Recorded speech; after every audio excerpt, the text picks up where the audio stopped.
I know I've been effective so far because I can tell that I've scared the shit out of a lot of you because the men's room stinks. And for those of you that don't believe me, I have at this seminar to a KPMG partner had him shite in his pants as I spoke to him. And he wrote me a letter to the God's Truth, and I have the letter, and there's a few people in this audience that know what I'm talking about. He wrote me a letter on KPMG stationery telling me as much, which I have in my trophy room. One would think, do we have any KPMG people here in the room? Do we have any Big Five people here in the room? So I can slag them all off, get it out of the way. Now,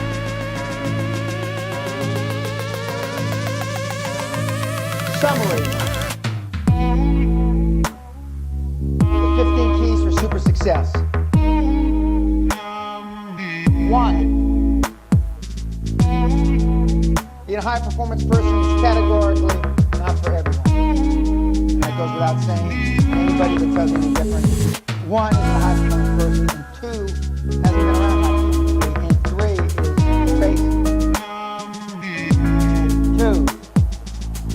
This is not a part-time profession. Being a super successful high performance person is a full-time endeavor. Unless it's a full-time, 24-hour-a-day, 7-day a week, year project, the probabilities of you being successful at a high level are greatly diminished. 3, you cannot have it all.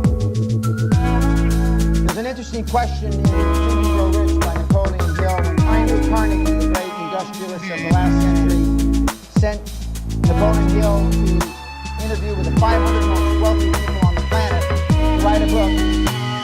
He finally in the form of Think and Grow Rich. It took him 20 years. He didn't get paid, Napoleon Hill.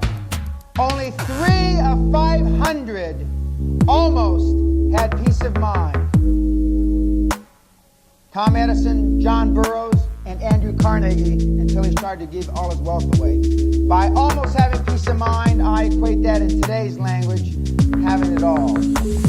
So if 497 out of 500 didn't have peace of mind, don't expect that you can have peace of mind. You must change, and you should be underlined, because the good news is you're on the job, and the bad news is you're on the job. It's up to you. I've already said, you're self-made. Only successful people talk about it.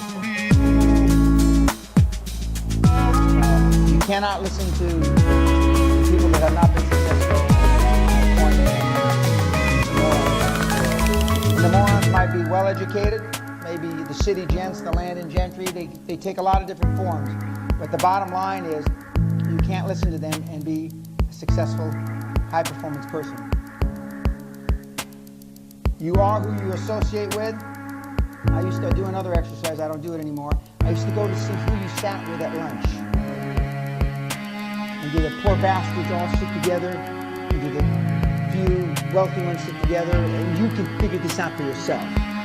I don't have to tell you. Think about who you sat with, unless there was only one seat left. You sat your butt down because it was the only one available. I can tell at the castle when I walk in the room where they're standing, if they're standing in the drawing room or if they're standing in the library. Are they standing or sitting? Are they near the drinks table or are they near the fireplace? And all those little places are comfort zones for one reason or another. And I can tell just by where you stand when I walk in a room. As Socrates and Dan Peña have said, modeling is the easiest way to get to high performance activities. Find somebody that has already been there, done that, and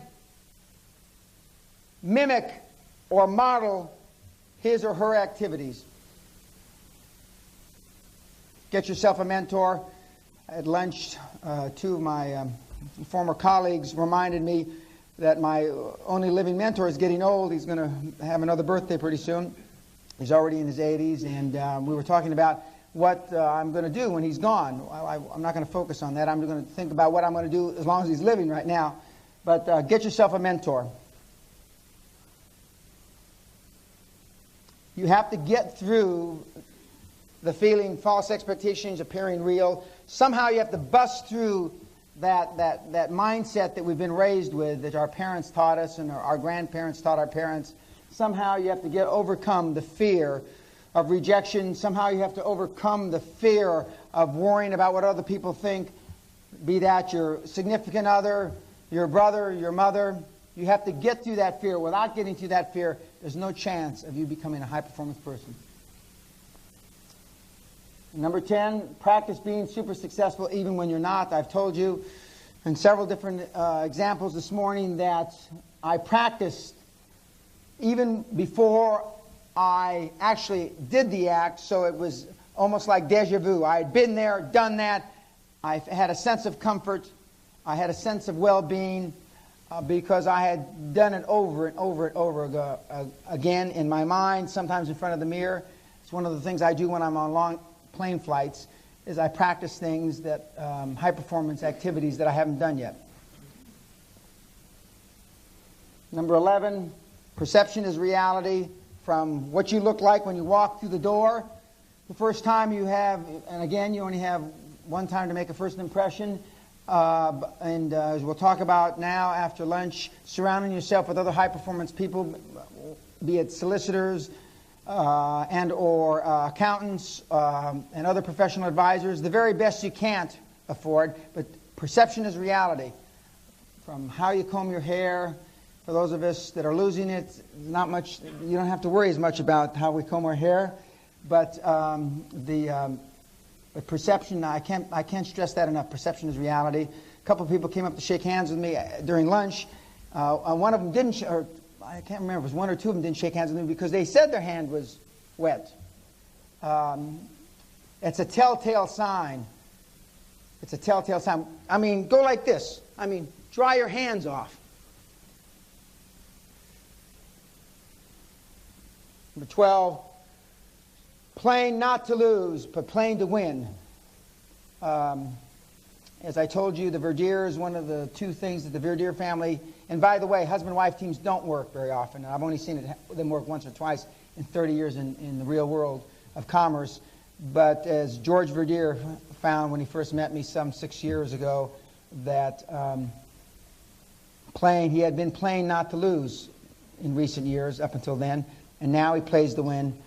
And when I visit him at his big mansion estate in Potomac, I feel very gratified that I've impacted his life, as I have some of the people in this room, including Stuart Goldsmith, in a positive way.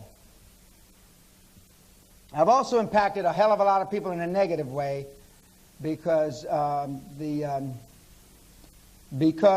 people... The failing in attending things like this is you're going to pick and choose the things that are most comfortable for you, and you're not going to do the things that are least comfortable for you. And by definition, ladies and gentlemen, you're zigging when you should be zagging. This is a full-time deal. You can't just say, well, I like this, like a menu, and figure, oh, I feel all right. I'll have a bit of that and a bit of this. This isn't a Chinese menu. You must have a dream. You must have a dream. Otherwise, you can't have a dream come true, as they said in South Pacific, the great musical. Many of you, your dreams you haven't seen for many, many years. And that's why you're struggling, you're laboring, and you're at a crossroads. Many of you are at a crossroads. As I talked to you earlier, people make massive change in their life, either out of inspiration or desperation. Which one of those two roads are you going down currently? 14, you got to have passion. You have to have passion. If you don't have passion, you can't make any of the previous 13 work, and you certainly can't make the program work. And it's extremely important. I can't speak highly enough about it. And 15, and last, the high-performance person is laser beam focused on successes and takes action. And remember, they focus on the few, not the many. For those of you that are taking action, you have to take action on the few, 1 or 2 or 3 things, not the 10 or 15 or 20 things. You must take action now. There's a slide coming up late today that tells you if you don't take action within a certain period of time, the probabilities of you succeeding at a high level are virtually none. Those are the 15, my 15 keys that I base my career on. More importantly, the careers of virtually every high-performance man, woman, and child that I have ever been exposed to personally, or ever read about, or ever heard about, follows some derivative of those 15. Full stop. Now, let's talk about achieving your own quantum leap. And I call them the practical steps for achieving your dream. Because if it's not your dream, you will struggle, you will labor. It will be tough as hell for you to get from day to day. Let's talk about the 3 C's of making money. To make a ton of money in your life, there are only 3 ways to do it. And a similar speech is given at the Harvard Business School when you start the Harvard Business School graduate school. Those 3 ways are crime, chance, you know, you luck, you win the lottery, you're married, or commerce.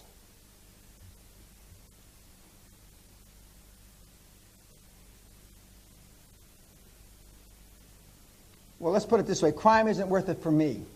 For some of you in the audience, it might be worth it, but it's certainly not for me. And by the way, the very best criminals in this world are high-performance people.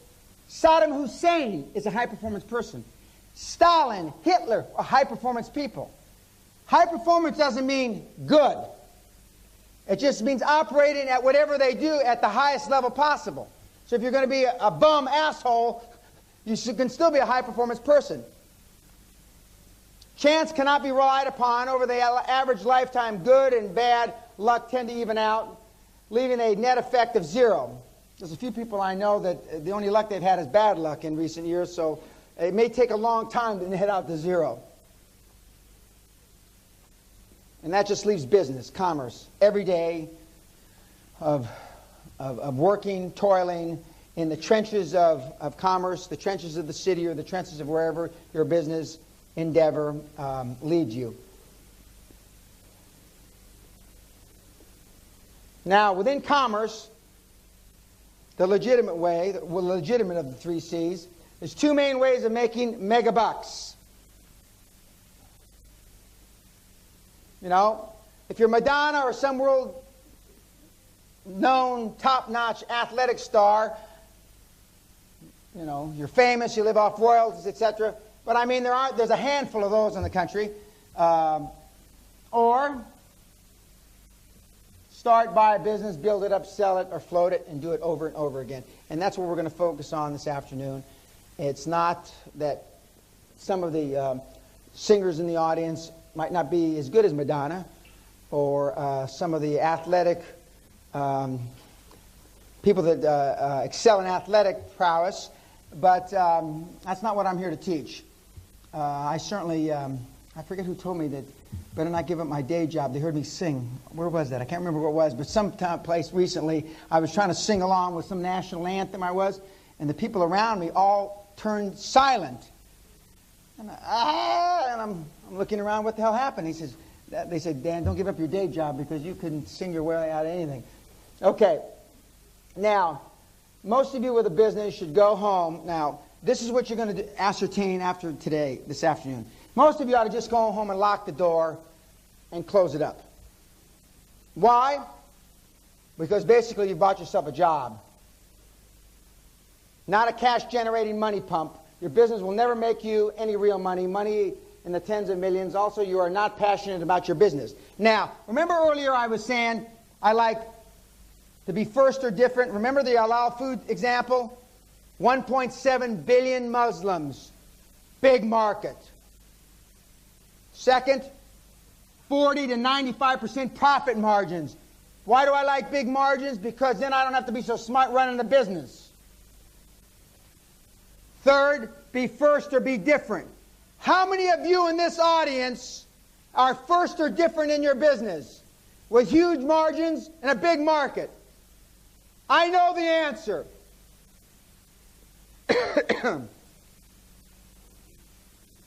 How many of you are passionate about what you do? And I'm getting ahead of myself, but how many of you would buy your business now if you had an opportunity to buy it? I know that answer. Forget about it, as they say in Brooklyn. Better you should have a gun than a bullet in your head.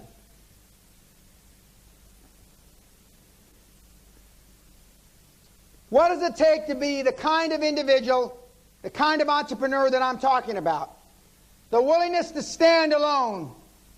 See how many ticks you can put by these for yourself. The confidence to challenge the conventional. The unswerving commitment to vision. The passion for being on top. I'm not talking about that schoolboy top, the public school kids. I'm not talking about that top. And the courage to do as you dream. How many of those can you tick? Put a check mark by. If you can't put a check mark by all of them, something is desperately wrong with what you're doing. By the look on your face, and I'm blinded slightly by the lights,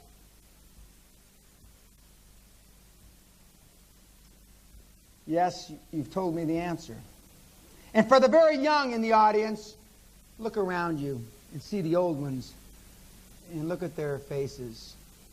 Quiet desperation, I think. I know. I will now share with you my 8 strategies for creating or building a super successful business. And these are learned by me over 30 years, over 65,000 business decisions in those 30 years, involved in over 700 business transactions, involving many billions, thousands of business meetings, and more than 16 million miles on planes. You have never met, nor probably never will meet anybody as experienced as I and what we're about to talk about. And when I sit at a meeting in the city with Freshfields and PricewaterhouseCoopers and McKinsey and God knows who else, and there's 10 or 15 professionals around the room, without a doubt, I have more experience than the whole goddamn table, cumulatively. So listen well. Power strategy number 1. It all starts with a dream about which you are passionate. I said this earlier in different ways. If you're not passionate about what you do,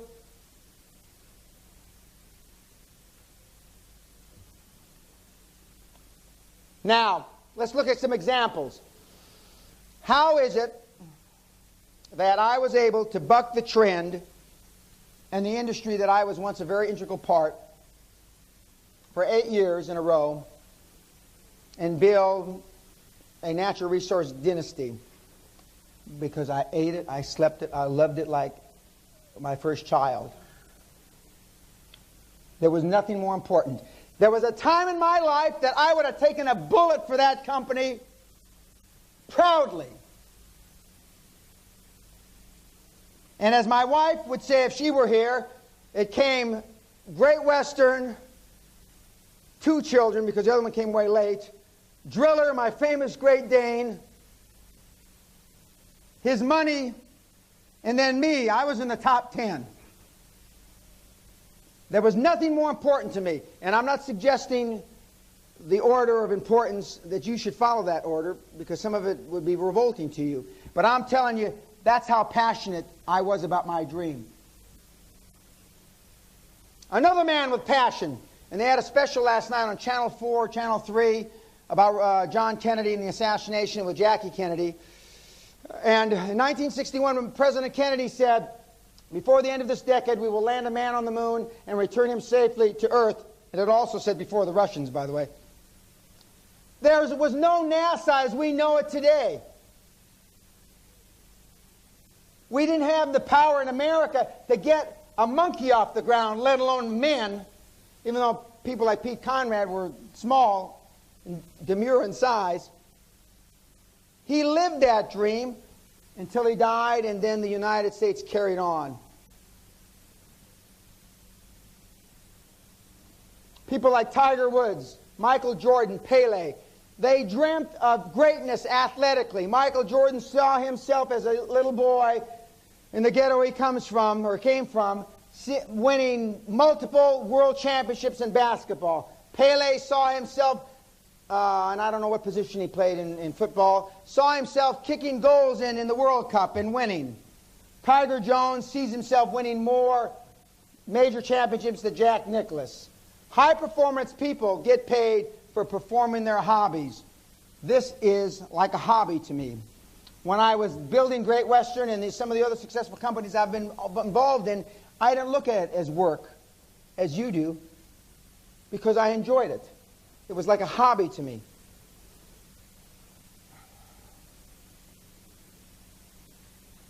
Part of these power strategies is surrounding yourself with a perception of success. How do you do that in the shortest amount of time? You go find people like Konstantin Gratsos, Jerry Orman, Jim Newman, and you have them become part of your dream. Here are 3 ideas for tapping into what your dream may be. Push your boundaries by trying a lot of different things. You never know what new thing might turn out to be your passion. Well, at some of your ages, you've only got one more shot at it. So I wouldn't try too many different things. If you haven't figured out, in sex, there's certain positions you like more than others. You've already figured that out, I hope. So for those of you that are close to my age, if you haven't already figured it out, I just take a shot at one now. And remember, a rut is a grave where the end's knocked out. And most people live in a rut all their life. They do the same things over and over. I already gave you examples of my father. Same holiday. I saw you all cringe when I said that because I know you take the holiday at the same time as my dad does. I see a couple of brave souls saying, "Oh, no, I don't, Dan. No, I don't." 2 out of 120. That's great. We'll shoot the rest of you during the break. Number 2, think back over your life to the times when you were really happy. Doing something you loved. This isn't when you were an adolescent in the bathroom either. Use this to point to the type of person you are and what you might be passionate about doing. What do you really enjoy doing? Some of you don't like sailing. Maybe you could form a passion, a business idea around sailing. Some sort of sport, painting. You'll find it a lot easier to get up in the morning and work the amount of hours with the discipline that's necessary to be a high-performance person if you enjoy what you do. I had a scholarship to go to law school when I was in university. After I finally figured out how to graduate, I had a scholarship to go to law school when I was in graduate school. And I talked 4 or 5 of my friends, and we were all going to go to law school, guys. It's a license to steal. We'll get that certificate, and we'll just rip them. I'm the only one that got a scholarship, and the other guys went to law school, and they're lawyers today, and I didn't go to law school. And whenever we get together, boy, you bastard, you talk to now we're doing something we don't like. I had the passion, and I've had that gift. I can sell people on my passion. And that's the next level beyond this seminar. Taking your passion and selling your passion to somebody else. This is one of my favorites, and this is actually something, not just the only thing I've learned from Stuart, but this is a good analogy. Write your own epitaph. Imagine you have a chance to write the words on your gravestone. What would you put if you died today? Here lies, so-and-so, Rufus Doofus, public school prat, who is best remembered for his antics in the bathroom. What would you put on your gravestone? I shudder to think. I shudder to think. This will help you get real focused. Not focusing on death, but focusing on what people would say about you, or you would say about yourself after death. As Martin Luther King Jr., this is not the current Martin Luther King, this is his father, said, if a man hasn't discovered something that he will die for, he isn't fit to live. Most people that you know don't know anything, that they're willing to die for. Obviously, during wartime, this country is a perfect example. You rally around the country and you do what you have to do to break free of tyranny, etc., etc. So this country knows how to have passion. It used to rule 2/3 of the planet.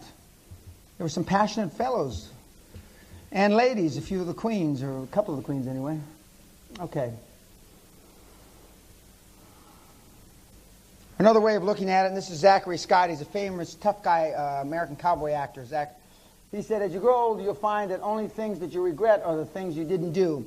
When my grandmother, who died at 90, almost 95, and I spent the last few moments or lucid moments before she expired, all she talked about was the things she didn't do in life. Here's a woman who was a great-grandmother, had accomplished a lot, but that's all she talked about to me.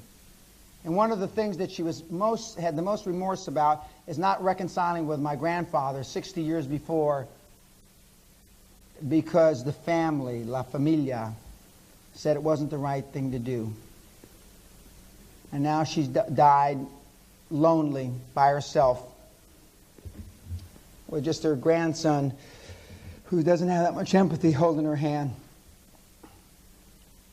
Dan Peña looks at it a different way. Just think of your hell. This would be great. I'd like to go down the aisle. I wish this was a longer seminar. Just think of your hell as watching an endless movie of your life, what it might have been if you had taken the actions to make it happen and make it different. Everybody in this room, man, woman, and child, has got something in their life that they wish they had done, but they didn't. No question. Just think about it. If that's what you had to look at for eternity, like a video that just kept going around and around and around and around. It's not too late. Even for the old duffers in the audience. It's not too late to live life on purpose. It's not too late. And anybody that says it's too late, let them step out in front of the first lorry that drives by during the next break. In fact, I'll help them.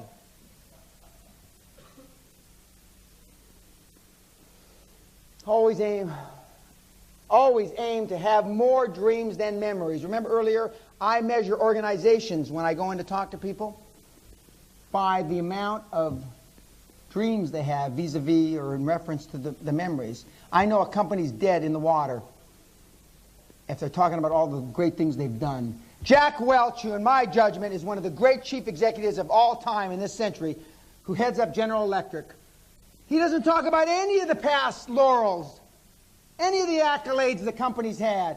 He's been Chief Executive of the Year in the United States like 13 of the last 15 years, or 14 of the 16 he's been CEO of General Electric. And all he talks about is the future. All he talks about is the future. Bill Gates talks about the future. Richard Branson talks about the future.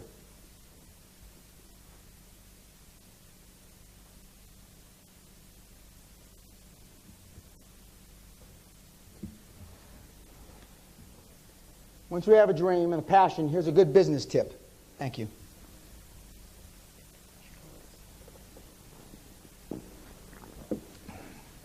Thanks. What I need is to have these full of gin. Be first or be different. Now, a week ago, I used to do an exercise. Now, see, I've learned over the years that people don't like to be embarrassed and breathing through their rectum. So I don't do any of these exercises anymore. But I used to go down the rows and tell me how you're first, how you're different. It was just a debacle. It was one of the most debilitating things to witness. And I filmed some of these, but we don't do that anymore. Because even though virtually a majority of the product that we have developed over the years have won Telly Awards, which is the equivalent of the Academy Awards in the movies. But I mean, people, from an artistic point of view and material, but people don't like seeing people get the shit kicked out of them and crying. You know, people don't like, I mean, you watch that video one time, that training video, and then the only thing you say is, thank God it's them, better than me. Be first or be different. And if you can't be in your business, can you change your business today to be different? Because by definition, being first is different. Can you? If the answer is no, then something's wrong. And believe me, and this is what the Dutch hate when I get on their back when I'm going to the Netherlands next. In the next millennium, believe you me, at the end of the day, as one of my Yorkshire partners would say, you're going to be fucked if you don't change, and you can't be different. I mean, the internet is proving that every single day. Power Strategy 2 still. James Morris, which I also think is an Englishman. The only sustainable advantage comes from out-innovating the competition. When was the last time you did anything innovative in your business? Now, I bet you can think of innovative things your competition have done like that. Again, the internet, classic example. I used to think that the internet wasn't going to last. Boy, was I wrong. A fad is a wave in the ocean. The trend is the tide. And that tide is over the entire planet now. It is estimated by the year 2010, 20 to 25% of all commerce done on this planet is going to be e-commerce. How prepared are you to compete? The answer to that question, I hope for your sake, I hope for Britain's sake, is you're ready to compete at a high level. I know different, though. Now, interesting statistic, and it's very much analogous to what I'm talking about now. 33% of gross national product in the United States comes from franchises, like McDonald's franchise, Burger King, etc. And franchises came within 11 measly votes of being turned down by Congress in the 50s.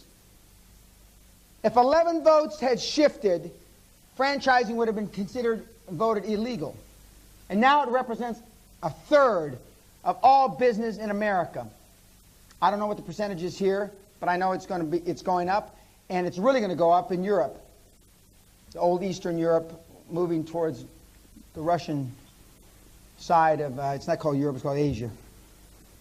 But just think of the things that have changed, and there's some more interesting statistics, but it's different than capturing the imagination of the public. It's not the same as revolutionizing it. We've had video phones for 10 or 12 years. Does anybody in the room have a video phone? Does anybody in the room know anybody that's got a video phone?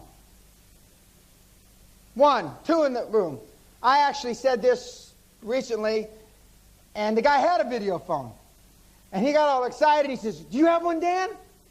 Because he wanted somebody to talk to. You were there, Barry. I said, no, I don't have one. I never got one because I didn't think anybody would stand in front of it naked or anything, so I don't give a shit what they look like when I'm talking to them. And I was right.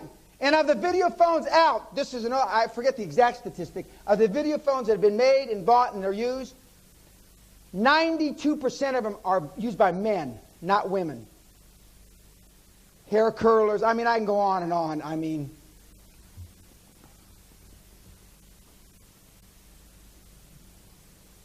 The big slice of cake goes to those who create, the crumbs go to those who copy. Remember, first or different. It's an extremely important concept. Allow food. I talked to a couple of my Muslim friends during lunch, and they were surprised. I don't know if surprised is the right word, but because I know nothing about being a Muslim.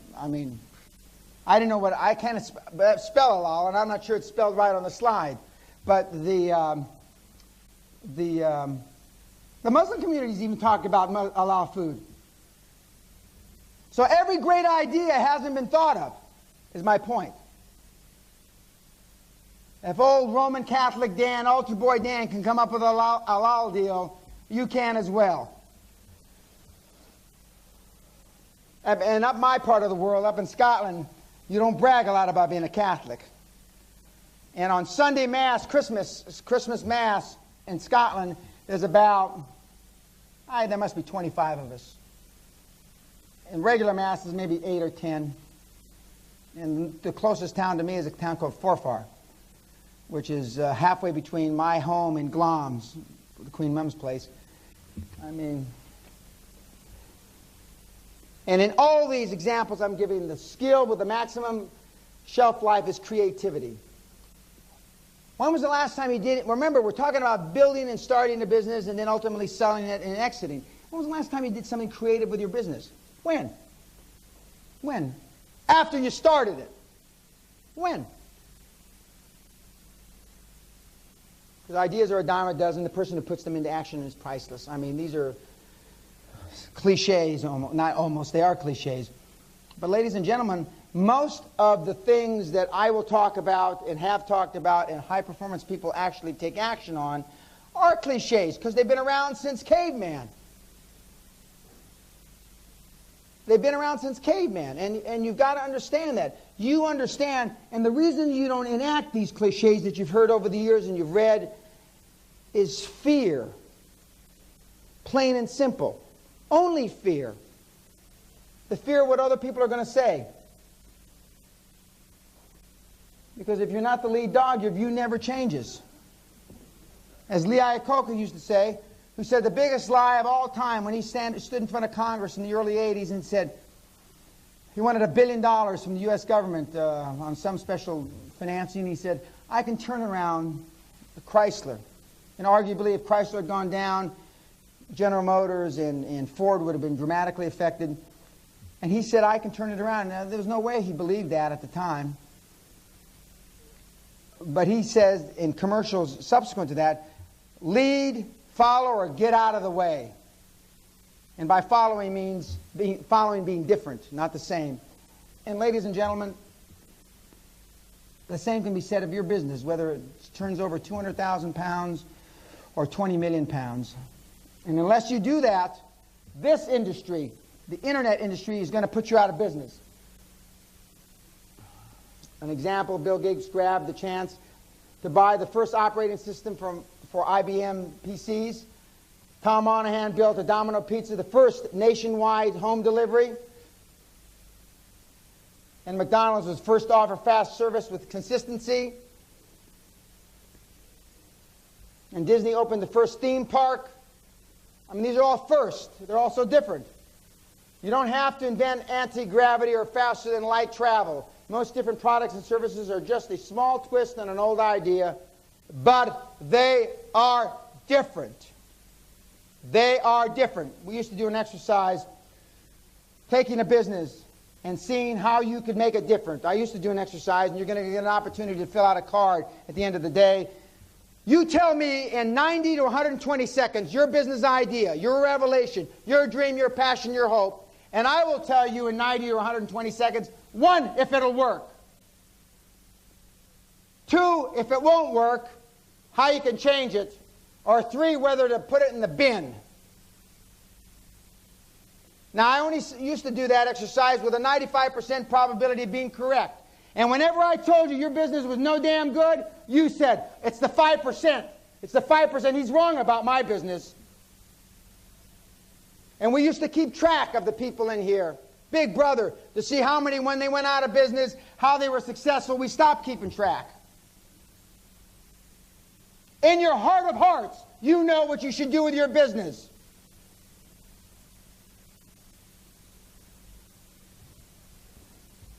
And walk away.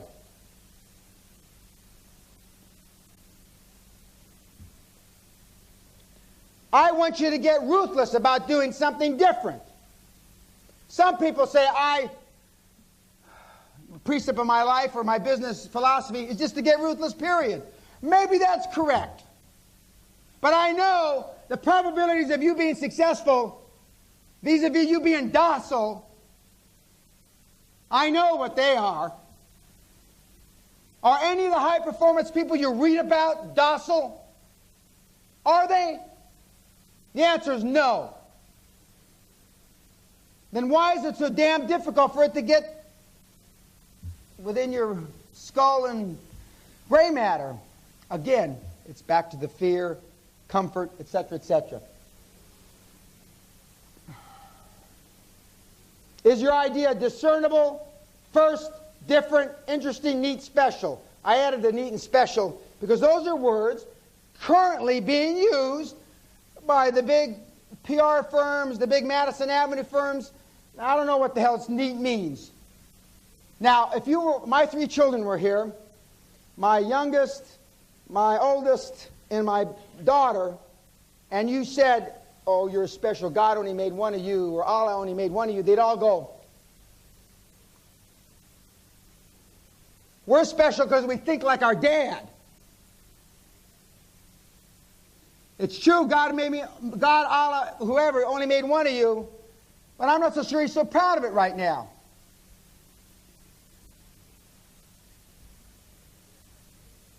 That puckered him right up, Barry. I mean, big time. If eyes were guns, I'd be like right now. Is your idea weird enough? Now that's a word I understand. Because when I was young, I was a weird, cocky, loudmouth kid. And then I got successful. Then he was a weird, middle-aged guy. Now I'm eccentric. Nothing weird, nothing cocky. Some people would still say loudmouth, but I got too much success, so they don't say that anymore. Okay, now these people were all mad as hatters. Steve Jobs, Apple Computer, Michael Milken revolutionized junk bonds, Ted Turner, the mouth from the South, Bill Gates, Warren Buffett, Tom Edison, Henry Ford, Richard Branson, Freddie Laker, Alexander Graham Bell. Would you have hired any of these men, ladies, forgive me, there's no women on this list, would you have hired any of these men? And more importantly, would any of them come to work for you? The answer is no, no. And my answer is yes, yes. I would have given my left foot to work with any of these guys. And I know Jobs, I know Milken, I know the mouth from the South, I know Bill, I know Warren. I've only met Mr. Branson once, and I've never met Sir Freddie. They tell me he's a real piece of work, but I've never met him. And I'm not old enough, contrary to what my kids think, to know Tom Edison or Alexander Graham Bell or Henry Ford. Now, my benchmark is I like to hire weird people. The first thing I look at is energy of the individual. The second thing I look at is the business idea. The third thing I look at is raw, innate intelligence. And the fourth and last thing I look at are credentials. You know, double first, bullshit. I don't look at any of that. I don't care. I haven't asked anybody where they went to school or if they went to school in such a long time. I can honestly, with my hand on my heart, say I can't remember when.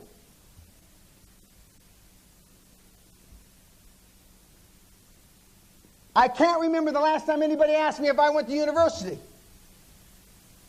if I went to graduate school. It's something that nobody gives a damn about. It's something that is measured only at the very embryonic stage of your career. And if you work with somebody like me, it's not even measured then.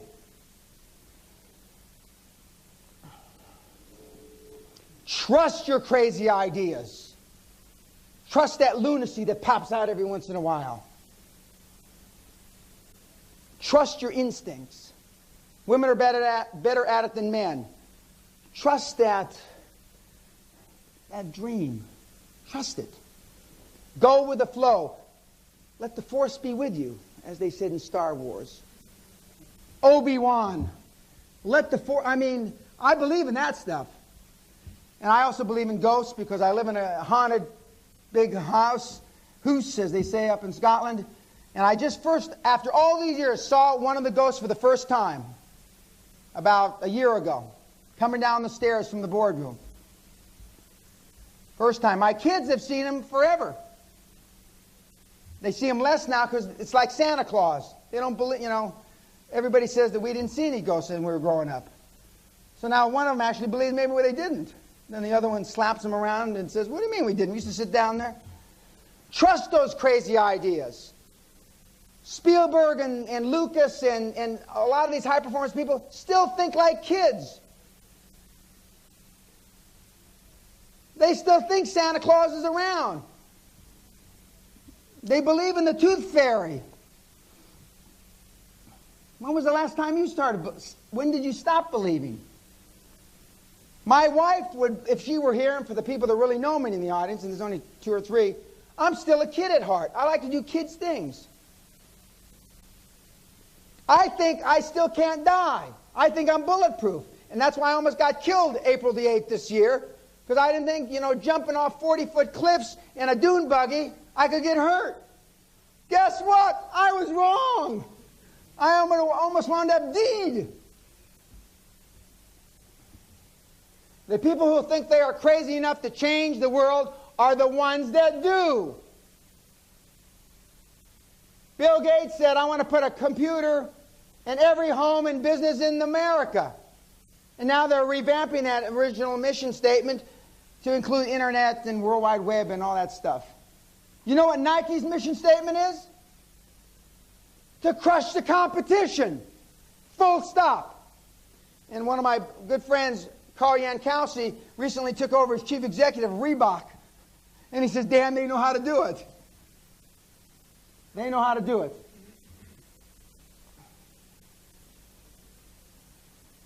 If I had thought about it, I wouldn't have done the experiment. The literature was full of examples that said you can't do this. This was 1921 New York Times editorial about Robert Goddard's revolutionary rocket work, one of the fathers to modern rocket technology, maybe the father. I mean, conventional wisdom has kept most of you from doing what you really want to do. And the educational system in this country bolsters that thought process, and in many regards hampers what I'm talking about.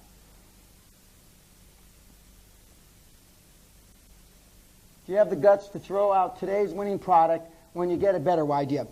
Let me ask you something. Why do we need new automobiles every year? Is it because the other ones fall apart? Why do we need new PCs every, I don't know what it is, 4 or 5 months or 4 or 5 weeks? New drives and new whatever the hell that they're run by? Why? Are they? Are they so better that we can't live without them? I don't think so. When was the last time you threw out a product that was profitable? What we do is we write down stuff. Our cost basis in the deal is 0, so why should we get rid of it? That's how we think from an accounting point of view. And that's just the opposite. You shouldn't think that way.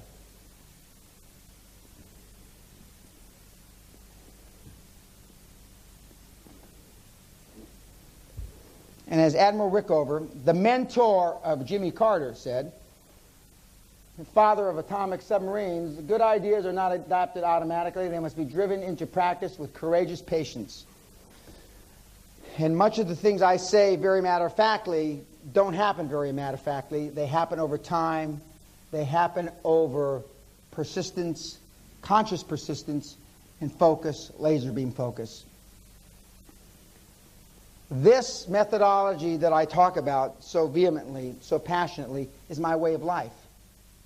It's how I participate in sport.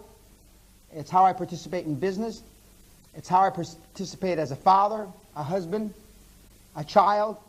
It's my life. I think in one way only. If I can't be first, I want to be different. And I want to operate at the highest level I can. The mentor of Ross Perot,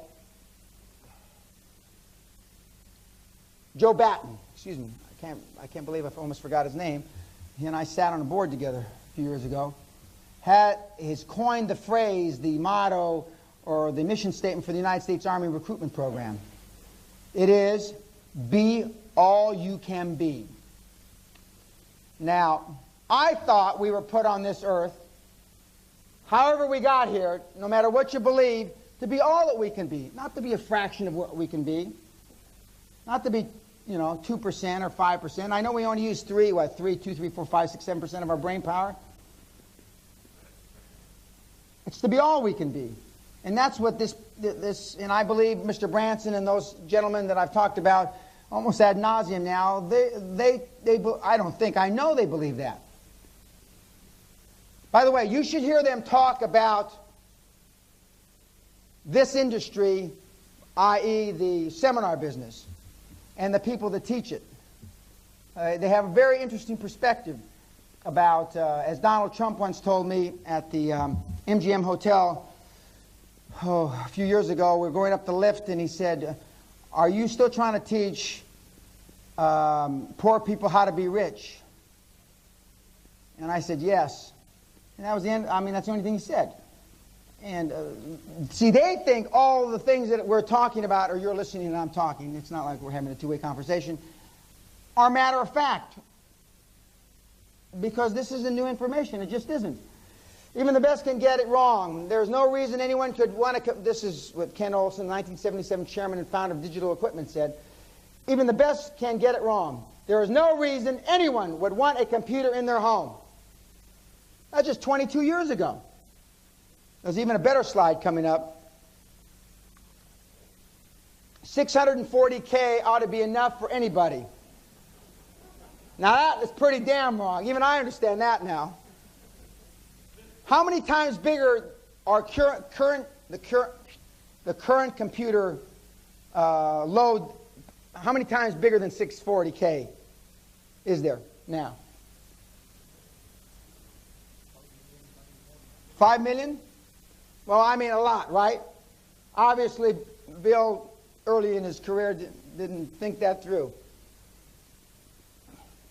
Now, the first time I read that several years ago, I thought he meant $640,000, 640K. That's what I thought. 1943, Tom Watson Sr., the chairman and former chairman and founder of IBM. I think there's a world market to support maybe 5 computer companies. Had it wrong. Just as in 1949, Popular Mechanics said, computers in the future may weigh no more than 1.5 tons. This is conventional wisdom, ladies and gentlemen. This is conventional wisdom. Now, from chaos comes order. You heard me say earlier today that when I go into a business and I look at the founder or the managing director or some of the senior executives and they tell me our business is running smoothly, I know they're dying. Because I realize from chaos comes order. The internet and World Wide Web and that market is so wrought with potential because it's chaotic. It's changing all the time. And as you create order in different little parts of it, niches, people are getting rich. The multiples in the internet companies are staggering.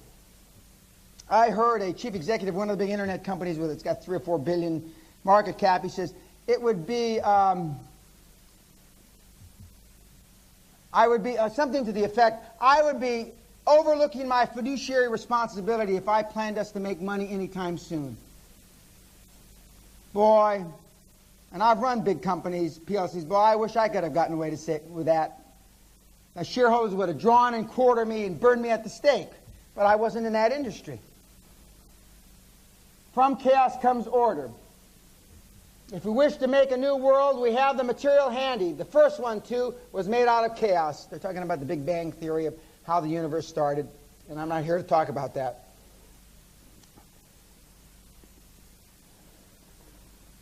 The Chinese image. Before I get into this, do you realize that crisis... anybody speak or write Chinese in the audience? No. Well, the symbol for crisis and the symbol for opportunity in Chinese are the same. The same.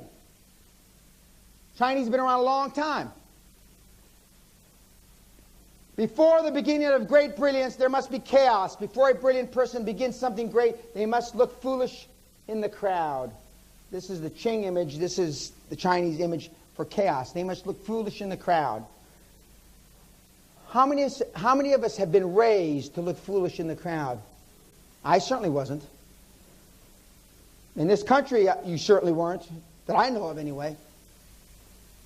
I certainly think that some of my neighbors up in Scotland certainly look foolish in the crowd when they've had a few drams, but they certainly weren't raised to be foolish.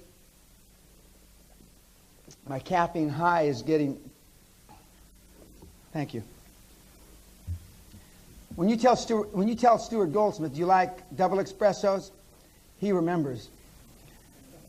No question about it. He remembers.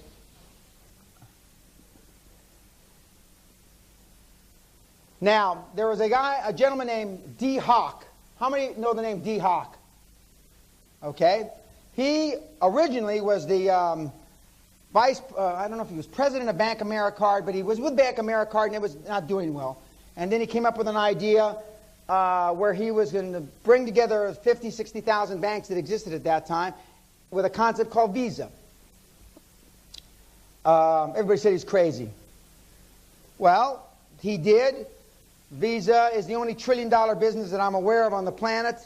He made a bunch of money, retired about 15 or so years ago, and he's just come out of retirement recently. He lives in Northern California on a walnut grove, and he coined the word chaotic. From chaos comes order. He says, if I'm able to bring these 55 or so thousand banks together with one concept, i.e. Visa, I mean, everybody's going to be a winner. And he was successful. A lot of money. Visa's obviously very successful. But how many of us look for chaos? I like chaotic industries. And I'm not here to talk about consolidation in the fragmented industries per se, but that's what I look for. Big margins, big markets, chaos, etc. And how do you find an area in which to make millions?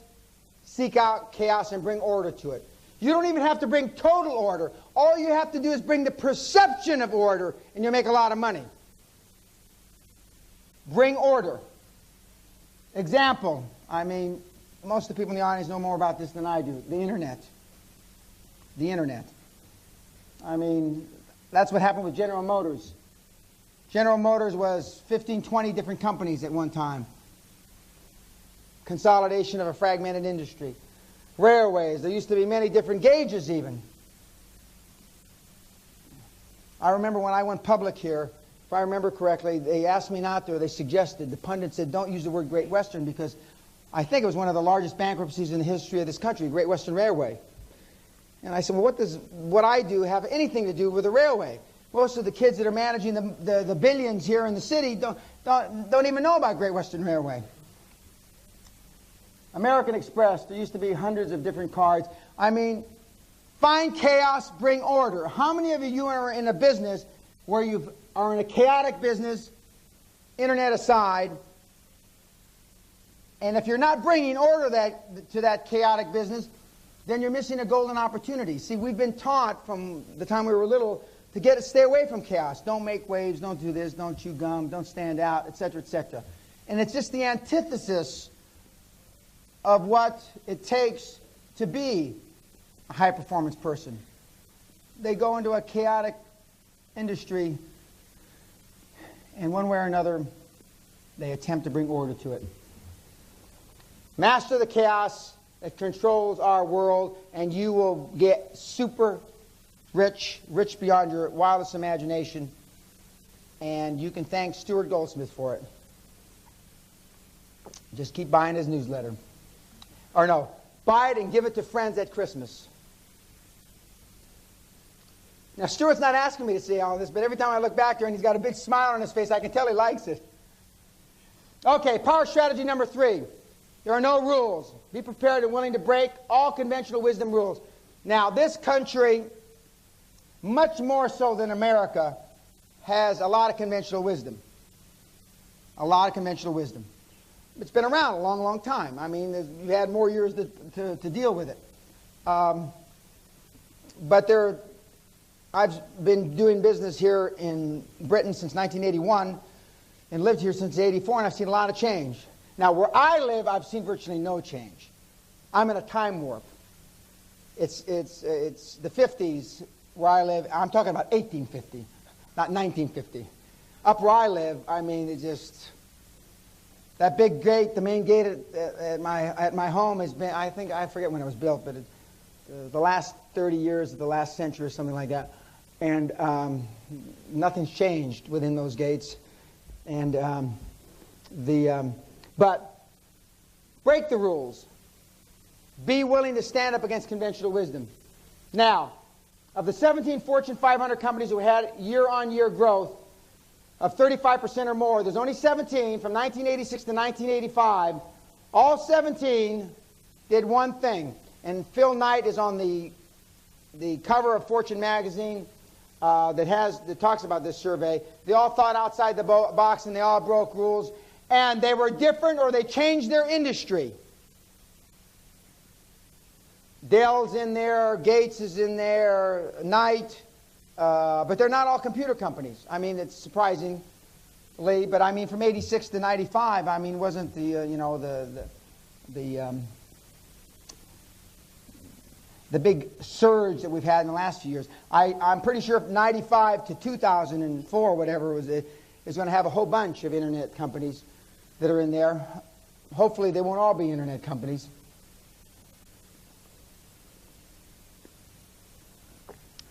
I don't want you to listen to the purveyors of conventional wisdom. For example, this is the director of the U.S. Patent Office, 1899. Everything that can be invented has been invented, actually. Could have been British, this guy.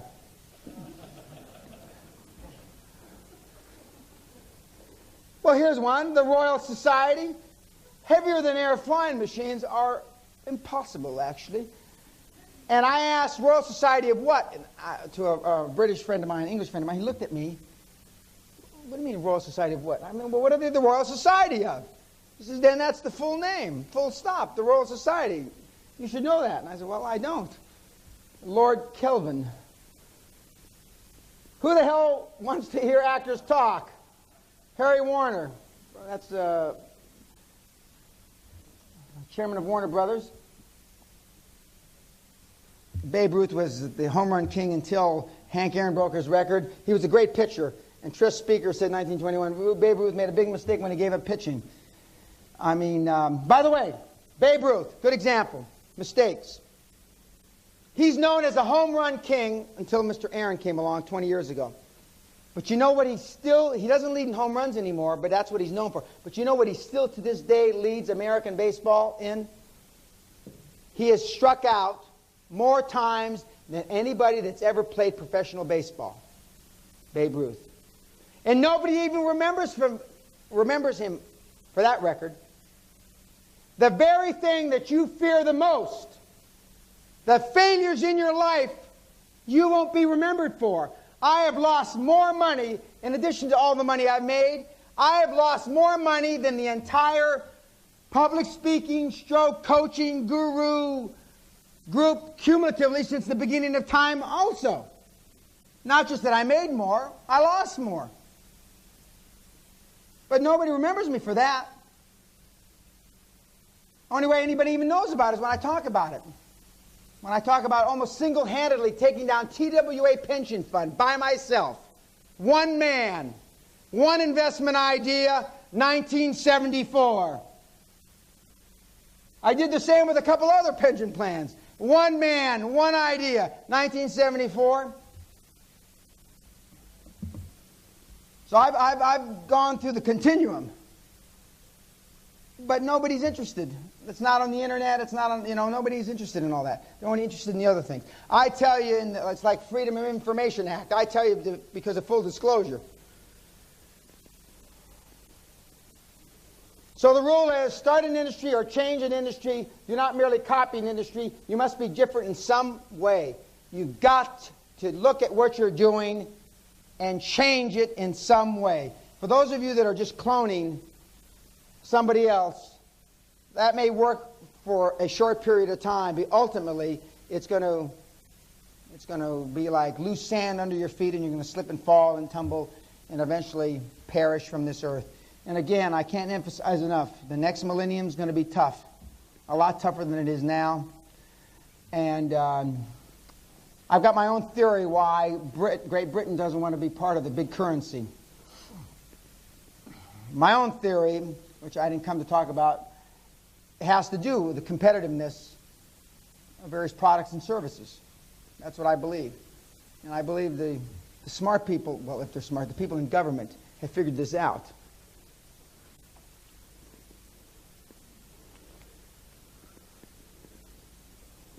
As Scott Olson, by the way, the founder and president of Rollerblade, who says nobody can teach you how to, nothing on earth prepares you to run a company that goes from $0 to $100 million in revenue. As soon as he went public, the venture capitalists threw him out and sent him on his way. He's since taken another company public in the U.S., and it's a company that's got a kind of a reverse bicycle. You lie on your back and you pedal the bike like this, and it's supposed to be less strain on your back. I don't know. I don't see how you see exactly, but anyway. But the bottom line is, he went public, made a bunch of money, they threw him out again. Apparently, he's fairly abrasive. It's hard for me to believe that, having been thrown out of a PLC myself, I mean, it's hard for me to believe that just because you're abrasive, you get tossed out. I remember, and when I talk to a lot of these chief executives that are no longer chief executives, one of the biggest things that they have, that they bemoan and they have bitterness about, is when their car and driver are taken away. I've been there, done that. I know what that feels like. Power strategy number 4. You cannot do it alone.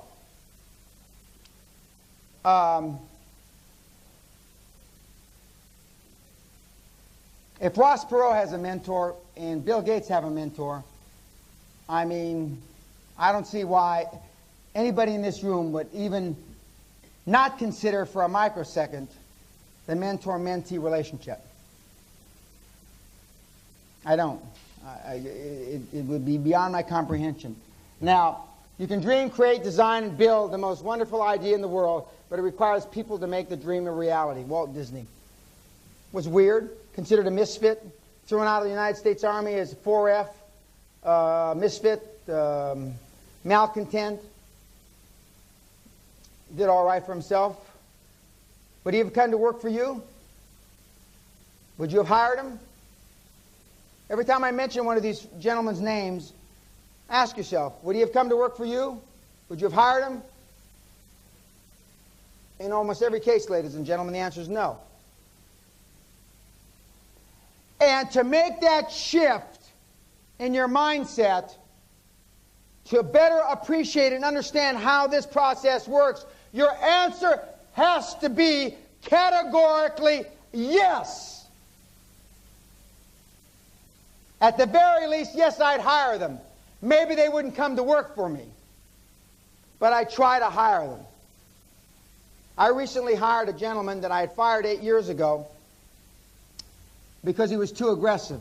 Sounds funny coming from me, but I sacked him from being too aggressive. He came back and I told him, do this, this, this, and this, then come back and say me. He did it. Do this, this, this, and this, and then come back. And finally came back and I said, okay. So I put him into a project in a company that I'm chairman of, and he's doing very well. But he's crazy. He is the runner-up. There's a boxing or a fighting in America where they put you in a cage and only one person goes out. Well, he was runner-up. He almost got beat to death, and he was runner-up. And this is not a sport you want to be runner-up. You want to be first. It's no good being different in that one. You got to be first. But I took him on, and I didn't tell any of my colleagues about his background. I wanted him to get through the process on his own. And he did. And then after he's on the payroll, at a board meeting, I tell everybody. And I mean, panic. Jesus. And then I told him that he had been arrested a few years ago for almost beating a policeman to death. Jesus! Well, what else has he done? What is he, Jack the Ripper? Well, since you mention it, he wasn't. But, I mean, this guy's big time weird. And I knew my fellow directors wouldn't touch him with a barge pole. Yet I was positive in my own heart that he could get the job done, and he has. Now, some of the mealy-mouthed directors I have, well, gee, maybe we should just hire a search firm to look for weird people.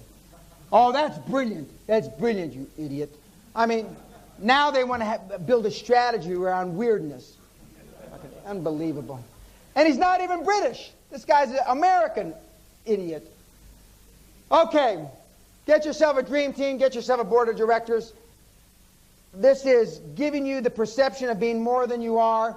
It's surrounding yourself with people that have been there, done that. Whether you've got a 100,000-pound company or a 100-million-pound company, it works.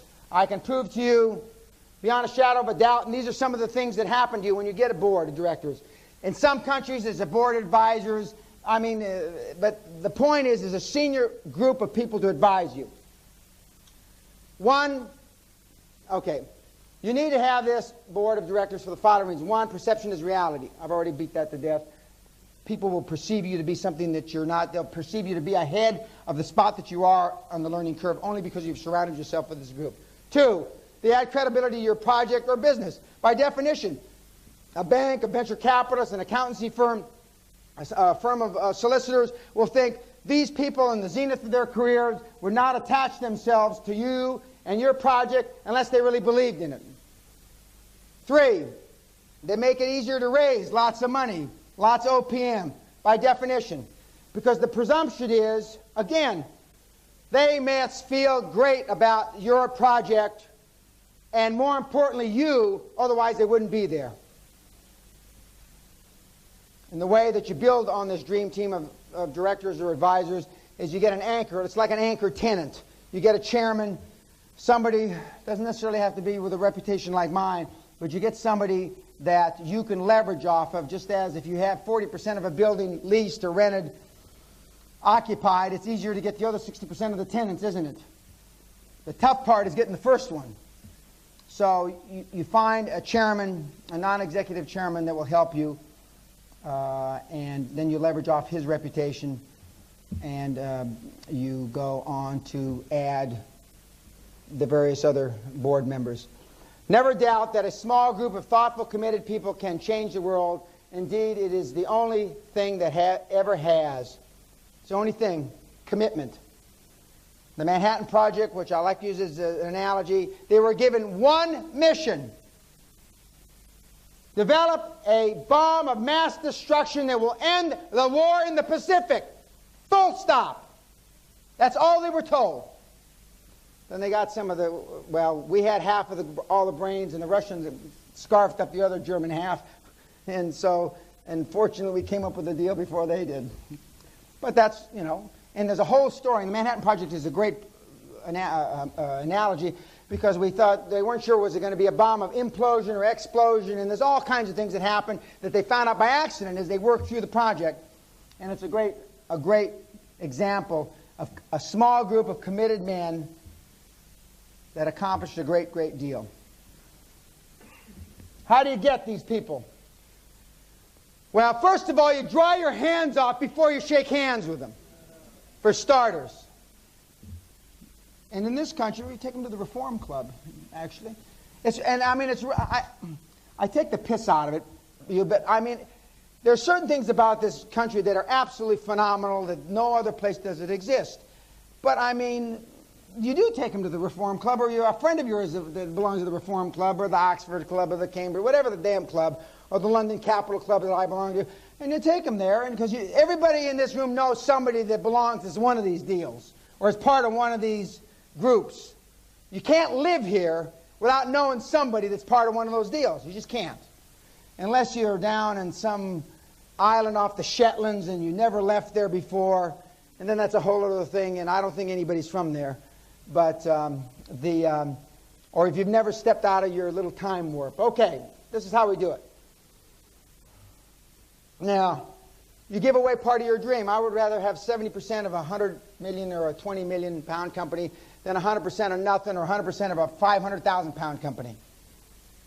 So you start, and for example, Bill Gates only made his company public so he could give away the wealth and share the wealth with his employees. Ross Perot, who just took Perot Systems public, only owned 40% of Perot Systems. When he took EDS public, he only owned 40%, and the employees owned 60%. All these fellas give away part of the pie. It's teamwork, has less ego and more we go. We're going to get to a slide that I love about ego, but we'll wait. I won't get ahead of my thunder. And how do you do this?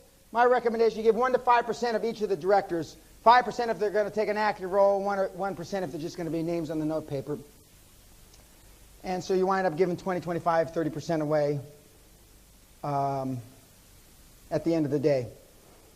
And I can give you countless examples of how it works. Countless, I mean, all the big names that you talk about.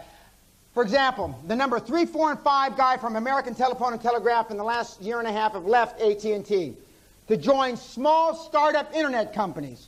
They walk away from 6, 8, 900,000, $1.2 million a year in compensation for $50,000 a year plus a big chunk of the stock or options. Now, all three of those guys, and I can't remember their names, 3, 4, and 5 guy from American Telephone and Telegraph, the poorest one, they're all public now, they're companies, the poorest one is worth $140 million in stock. The richest one is worth $350 million in stock. That's why they leave. That's why they go. And that's why they'll do this. The concept of giving away shares to the directors in this country is so foreign, I virtually have never been turned down. I mean, their eyes, roll back in their little Etonian heads, and their tongues get stiff. I mean, nobody in this room has met with more chief executives of PLCs than I have, and I mean to a man. Same thing. The culture here is to be a main board director, car and a driver, full stop. It's not to get filthy rich where you got so much money you got to weigh it instead of count it. And you men and women in this audience know that better than I do. In America, nobody gives a damn if you're a main board director. Just give me the money. It's like that movie, Jerry Maguire. Show me the money. And I met with a guy, 2 examples. And I got to be a little loose on the numbers because otherwise you might figure out who it is. A recently sacked chief executive took the company from $350 million in turnover to 2.6 billion pounds in turnover. Took the company public, put a short 1.3 billion pounds in the founder's pocket. Got sacked. You know his name too. I had drinks with him not too long ago. And I said, did they take your car and driver yet? And he said, no, they haven't. But he's worried about it, believe me. Another example. A year ago, Star of the City had one of the most successful breakups of a PLC in history of the city, made almost 700 million pounds for the shareholders. Was signed up to have a bonus based on his success of 2 million quid. I'm talking to him about another deal. He says, you know, they're going to give me a slagging in the newspaper about my 2 million. Oh, forget about it. You make almost 700 million pounds for the shareholders? Boy, was I wrong. Ooh, they had a go at him. They really gave him a slagging at the AGM, da-da-da-da. And at the end of the day, you only got 1 million. Now, if you had made 700 million pounds, about $1.3 billion for shareholders in America, and you didn't walk away with between $50 and $75 million, I'd kill myself for you.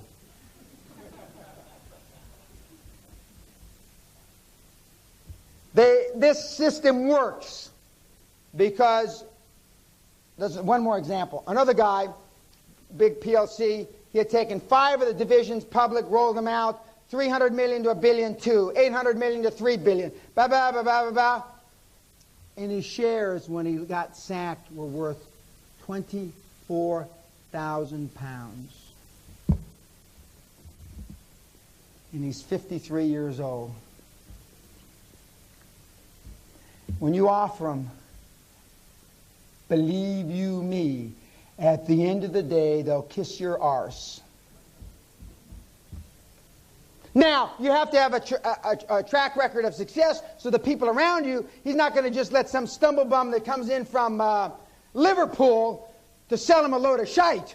You have to have put together a group that makes sense with an idea that makes sense. And the numbers have to stack up. But given those, you don't have to worry about building a team around you. Even the likes of you.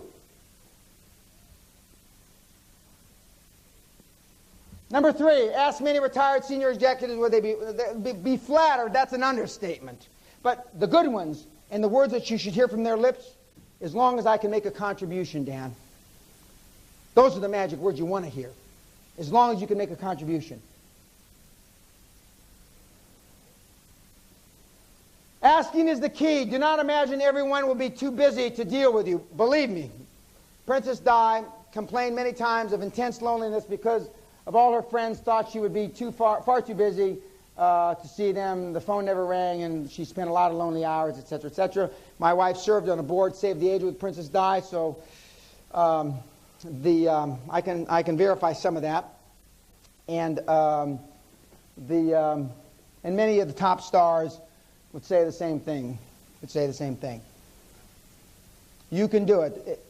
Now in America, the concept of equity isn't such a new one, but in this country, in the Netherlands, in Germany, it's absolutely never heard of. I mean, it's even less than this country. Okay, now these people that you're surrounding yourself with, employees, colleagues, partners, directors, etc., there's only three things they want to know. One, can I trust you? Two, do you have the high standards? And three, you care about me. And that's about as touchy-feely as I get. And I don't mean care in a wishy-washy guru, you know. I don't mean that way. It means, will you do the right thing by me, you know, when push comes to shove? And the answer is yes, and should be yes. And you should build your reputation on that you do the right thing. Sometimes the right thing is suing the FT. Sometimes the right thing is sacking somebody. Sometimes the right thing is paying the spouse, the significant other, after your partner dies, which I've done. I took a real slag when I ran a company here. Partner died, and I paid the wife for 2.5 years his compensation package, and the board never wanted to vote on it. Of course, when the shit hit the fan, must be the chairman. They'd always tabled the issue because nobody wanted to be on the spot of voting for it. Everybody knew we were doing it. So who did they? Well, that's all right. I have broad shoulders. I handled that. But the right thing is what I'm suggesting that you do. Never the wrong thing. Always start on the high plane. You'll soon enough get in the gutter where the other side gets in the gutter. But always start on the high road. And I talk like this because I may be wrong, but I'm never in doubt. And when you deal with these people, these potential directors, these potential partners that are going to help be your mentor or quasi-mentor, you've got to talk with conviction. They don't want you to talk, yeah, well, maybe, I don't know, what do you think? No. They want to know what you think. That's why they're drawn to you. They're drawn to you because of your energy. Now you say, well, Dan, that's easy for you to say. But I've been like this a long, long time because I've practiced it, remember? There's something out there more important than ego. I want it hunted down and killed immediately. They want you to have an ego. And a British ego is different than an American ego. We all know that. Again, you don't have to be Dan Peña's. Like one of the great guys, Sir James Goldsmith, until he passed away. I mean, he was a great idol of mine. I mean, of course, I always thought any guy that can have his wife live next door to his girlfriend and have all these kids and everybody, I mean, is my idol. I mean, forget about it. I mean, this guy knew something I didn't, obviously. No, but seriously. I mean, you've got, I mean, the country, the history of the country is just wrought with examples like that. Power strategy number 5. How do you create an instant track record? This should be pretty simple, even for being here in England. You leverage off the track records of others. Very simple. How did I get a track record in the beginning? I leverage off of NASA Shipping Line's track record with Mr. Gratsos, Mr. Ormond. Very simple. I leverage off the track record of Freshfields. I leverage off the track record of Morgan Grenfell, now Deutsche Morgan Grenfell. I mean, it's pretty simple, really. I levered off the track record of PwC, E&Y, Anderson's. That's why it's worth the premium to pay the big 5 accountings the 30% more they get, or the 40% more they get, because you get their track record, you get their network. When I wanted to go into the gold business, the then Coopers and Lyman put on their worldwide web, whatever, and I was down in Santiago, Chile, looking at a gold heap leaching project within a few weeks, because they had a client down there. And I mean, if you use Smith & Smith, chartered accountants, 5 guys in the shop, I mean, you don't get that. How does Dave Reeker, that runs the publishing company that I'm chairman of, how did he get a track record? He leveraged off mine. Now he's building his own track record. Done 4 or 5 acquisitions, helped to build a $120 million company. Of course, it also accrues to my track record. It's just one of the many things that I've done. It's not difficult. It isn't. And in this country, there are men and women that are willing to do this with you.